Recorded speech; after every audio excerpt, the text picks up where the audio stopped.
छोट्या दोस्तांनो, कसे आहात? आजच्या आपल्या गोष्टीचं नाव आहे सोनेरी चिमणीचे गुपित. चिमणीने दिलेल्या त्या खड्यामुळे नीलला पक्ष्यांची भाषा कळायला लागली होती. आज आपली फॅब्युलस 5 ची टीम एका मोठ्या वडाच्या झाडाखाली जमा झालेली आहे. चला पाहूयात त्यांना कोणता नवा संदेश मिळतोय.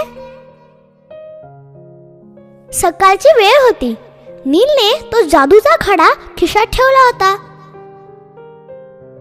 अचानक वरून एक चिमणी उडत आली आणि नीलच्या खांद्यावरच बसली.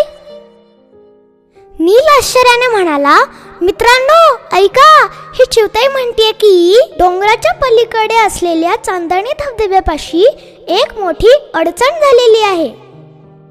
परी उत्साहाने म्हणते, दादा तुला खरंच समजते ती चिवताई काय म्हणतेय ते? मग आपण तिकडे लगेच जाऊयात का? अव्यान थोडा विचार करून म्हणतो, पण तिथे जाण्यासाठी आपल्याला दाट झाडीतून जावं लागेल. रमा, तुला जंगलाचा शॉर्टकट माहितीये का? रमा पटकन म्हणते, हो, माझ्याकडे एक जुना नकाशा आहे जो या वडाच्या झाडा मागून जातो. थांबा, मी नकाशा बघते. कोको, चल, मला मदत करतोस? रमाच्या नकाशाप्रमाणे कोको पुढे धावू लागला आणि टीम फॅब्युलस 5 डोंगराकडे निघाली. धबधब्यापाशी पोहोचल्यावर त्यांना दिसलं की एक सुंदर सोनेरी चिमणी एका मोठ्या कोळ्याच्या जाळ्यात अडकलेली आहे. ते जाळं काही साधं नव्हतं, खूप चिकट आणि मजबूत होतं. नील म्हणतो, ए बघा, ती चिमणी रडतीये. ती म्हणतीये जर ती सुटली नाही तर ती आकाशात परत उडू शकणार नाही. अव्यान म्हणतो, हे जाळं काढण्यासाठी आपल्याला काहीतरी वेगळं करावं लागेल. साध्या हातांनी हे काही निघणार नाही. रमाने लगेच आपल्या बॅगेतून गुलाबाच्या फुलांचा अर्क काढला. ती म्हणाली, या अर्कामुळे चिकटपणा कमी होतो.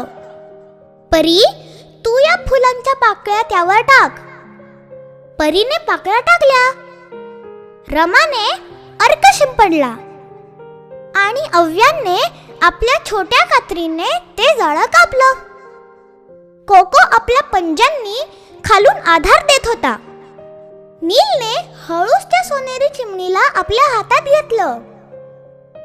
जशी ती चिमणी मोकळी झाली तसा तिचा रंग अजूनच चमकू लागला.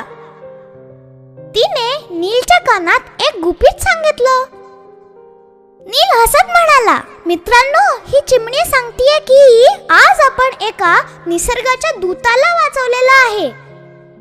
बक्षीस म्हणून तिने आपल्याला एक जादूची शिट्टी दिलेली आहे.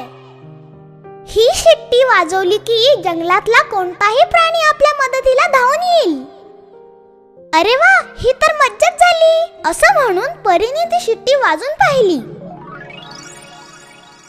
आणि काय आश्चर्य, जंगलातले वेगवेगळे प्राणी त्यांना भेटायला आले. आणि शेवटी फॅब्युलस 5 चं हे मिशन यशस्वी झालं. तात्पर्य, जेव्हा आपण निसर्गाच्या लहान जीवांची काळजी घेतो तेव्हा संपूर्ण निसर्ग आपल्याला साथ देतो. एकी आणि कल्पकता असेल तर कोणतेही संकट दूर करता येते. बाय मित्रांनो, आता आपण भेटूयात पुढच्या गोष्टीत. गोष्टींचं बेट या चॅनलला लाईक, शेअर आणि सबस्क्राईब करायला विसरू नका.